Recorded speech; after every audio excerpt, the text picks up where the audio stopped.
Sebelum lanjut ke videonya, jangan lupa subscribe channel ini agar Mimin lebih semangat untuk membuat konten-konten lainnya. Terima kasih. Sesampainya di Tempest, Reynald dan pasukan lain dihentikan oleh tim Reborn. Reynald dan yang lainnya pun membuat penghalang suci untuk melemahkan monster. Mereka pun akhirnya bertarung. Tidak lama datanglah Sion. Sion berkata kalau musuhnya harus memilih antara menyerah atau mati. Tentunya Reynald dan yang lainnya tidak mau mendengarkan perkataan dari monster dan mereka terus menyerang Sion memakai sisir suci berkali-kali. Mereka terus menyerang tetapi serangannya tidak ada yang berguna di hadapan Sion. Sion berkata kalau dia diperintahkan untuk tidak boleh membunuh musuhnya. Jadi sekarang Sion ingin bernegosiasi dengan musuh. Tetapi ada salah satu pasukan yang bernama Garde. Dia berteriak dan berkata jangan percaya dengan omongan monster, karena Garde tidak mau mendengarkan perkataan Sion. Sion pun melemparkan batu dan melukai telinga dari Garde. Selain itu lemparan batu Sion juga menembus pohon dan menghancurkan pohon itu. Melihat kekuatan Sion, musuh pun terdiam dan akhirnya mereka mau mendengarkan perkataan dari Sion. Sion berkata kalau dia akan menghentikan serangan terkuat dari musuhnya. Kalau Sion bisa menghentikannya maka musuh harus segera menyerah. Yang pada intinya Sion ingin musuh untuk memakai serangan terkuat. Kalau Sion berhasil menghentikan serangannya maka Sion mau kalau musuh menyerah. Garda yang telinganya sudah setengah tuli tentunya sangat marah kepada Sion dan para musuh pun mengikuti apa yang diinginkan oleh Garde dan mereka menggabungkan kekuatan dan itu mengarah kepada Sion. Sion berhasil menebas serangan musuh dengan skill kup miliknya. Para musuh pun kebingungan dengan hal yang terjadi. Kekuatan terkuat mereka hanyalah mainin bagi Sion. Garde terlihat emosi dan menyuruh pasukan untuk terus menyerang tetapi Reynald menyuruh pasukan untuk segera menyerah. Garde tetap ngotot dan mau menyerang Sion. Reynald tentunya merasa aneh. Garde adalah sosok orang yang berpikiran sangat logis. Garde tidak mungkin kegabah dan membiarkan emosinya melebihi akalnya. Tidak lama kemudian Sion pun menghancurkan penghalang suci memakai skill kup miliknya. Sion berkata sangat mudah untuk menghancurkan penghalang suci. Para musuh semakin terdiam karena penghalang suci yang mereka bangga-banggakan dihancurkan dengan mudahnya. Garde juga ikut terdiam.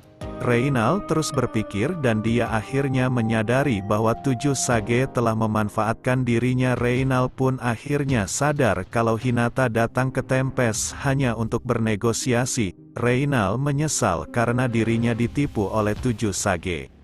Di dunia sebelumnya, Hinata telah membunuh ayahnya. Alasannya karena ayahnya selalu berbuat kasar kepada ibunya tetapi ternyata ibunya yang telah kehilangan suaminya menjadikan agama sebagai pelarian. Tapi ibunya terlalu berlebihan kepada agama dan akhirnya menjadi fanatik terhadap agama. Hinata kesal dan mempunyai impian untuk menciptakan dunia yang damai. Sampai akhirnya Hinata datang ke dunia baru. Hinata pun bertemu dengan siswa yang merupakan satu-satunya orang pertama yang dia percayai. Singkatnya Hinata pun dikenal sebagai pelindung umat manusia. Hinata juga tentunya sudah bekerja sama dengan Roy Valentine. Roy menebar teror, Hinata menjadi penyelamat. Hinata tidak masalah dengan hal itu. Selama dunia menjadi damai maka ia akan melakukan apapun. Hinata saat ini berhadapan dengan Rimuru. Hinata memakai beberapa skill unik miliknya. Tujuannya untuk mengukur kekuatan Rimuru. Dari sana Hinata tahu kalau Rimuru sudah ada di tingkatan yang sama dengan Ruminas. Hinata juga memakai senjatanya dan mengarahkannya kepada Rimuru. Melihat Hinata yang mau bertarung, Rimuru pun memutuskan untuk melayani Hinata. Rimuru mengeluarkan katana miliknya dan membalut katananya memakai skill Ultimate Uriel. Rimuru dan Hinata saling beradu pedang.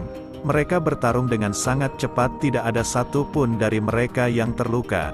Mereka seolah-olah ingin menguji kekuatan lawan masing-masing sambil beradu pedang. Rimuru terus mencoba memahami maksud dan tujuan dari Hinata walaupun sudah dibantu oleh Rafael. Rimuru masih belum tahu maksud dan tujuan dari Hinata.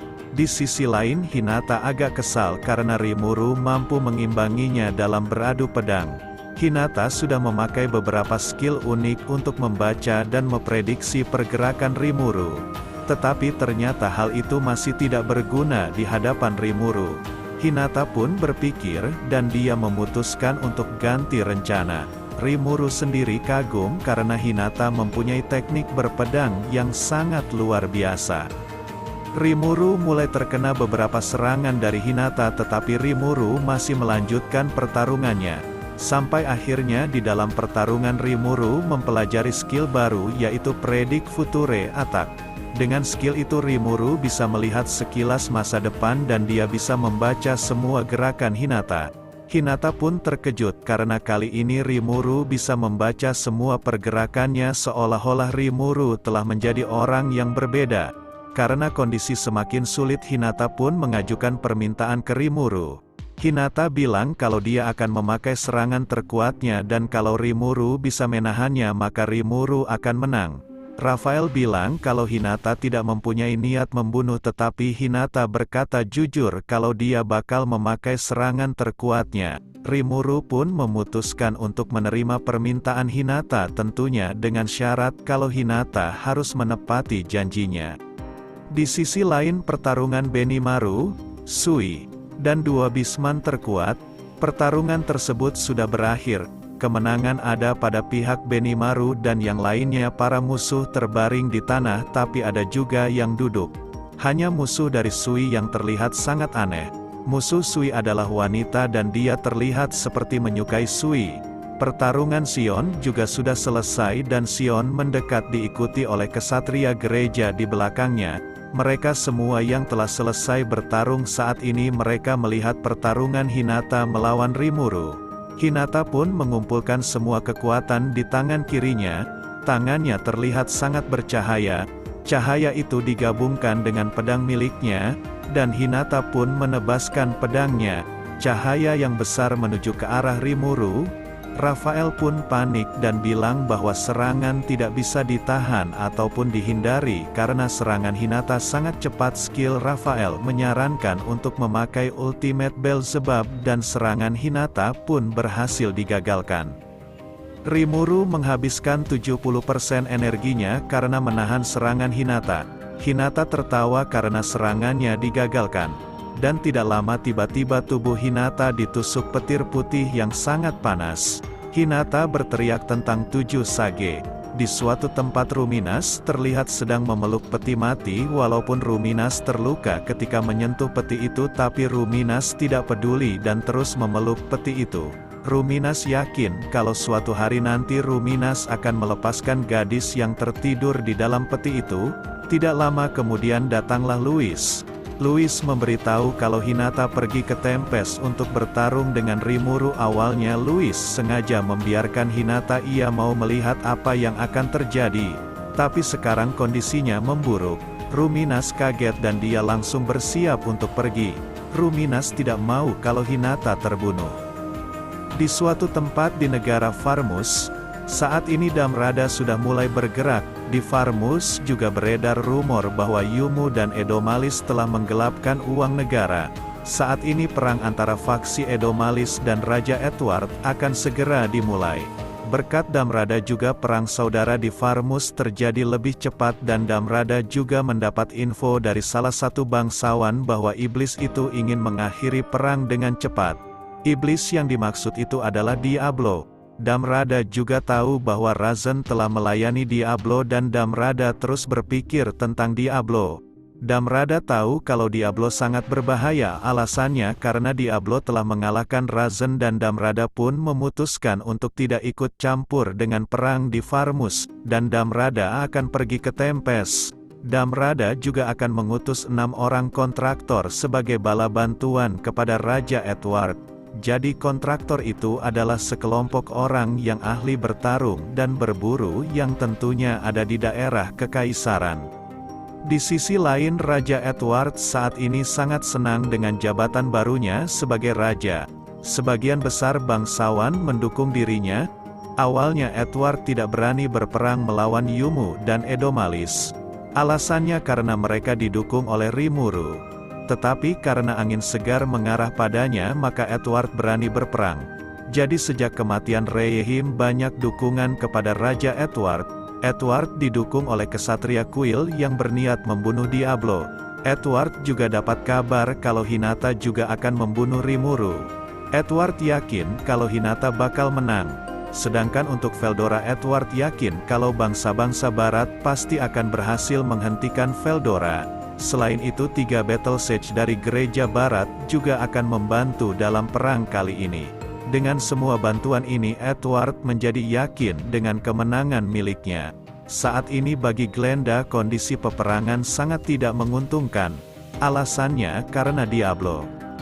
Diablo menebar teror menakutkan dan selalu menginterogasi orang untuk menemukan pelaku yang telah memfitnah dirinya. Diablo tidak bisa membiarkan pelaku hidup dengan bebas. Pelaku telah membuat Diablo malu di hadapan Rimuru. Diablo, Hakuro, Rangga Gopta, dan Gabiru mereka semua sudah mulai menyerang. Siapapun yang menyerah akan langsung dibiarkan. Siapapun yang melawan akan langsung dibantai. Mereka juga akan mencari orang yang telah memfitnah Diablo. Diablo pun sampai di tempat Raja Edward. Raja Edward tahu kalau Rimuru telah melakukan konspirasi terhadap negara Farmus.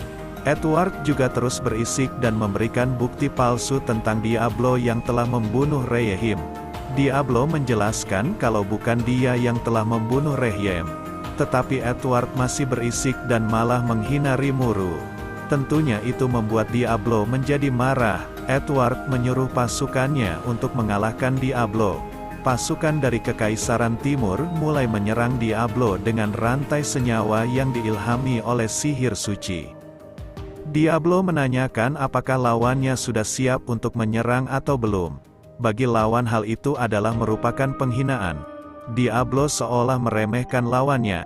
Tidak lama kemudian kilatan petir menghantam Diablo. Lawan tertawa puas karena yakin kalau serangan itu akan menghancurkan iblis tingkat tinggi. Tetapi tidak lama kemudian Diablo muncul tanpa luka sedikit pun. Musuh pun terkejut. Diablo juga dengan mudah menghancurkan rantai suci. Diablo pun memakai aura iblis. Banyak orang yang pingsan dengan mulut berbusa termasuk Raja Edward. Hanya 3 orang yang sanggup bertahan dari aura iblis Diablo. 3 musuh itu tahu bahwa Diablo punya batasan dalam energi sihirnya. Dan mereka yakin jika menggunakan aura iblis maka saat ini energi Diablo sudah sedikit.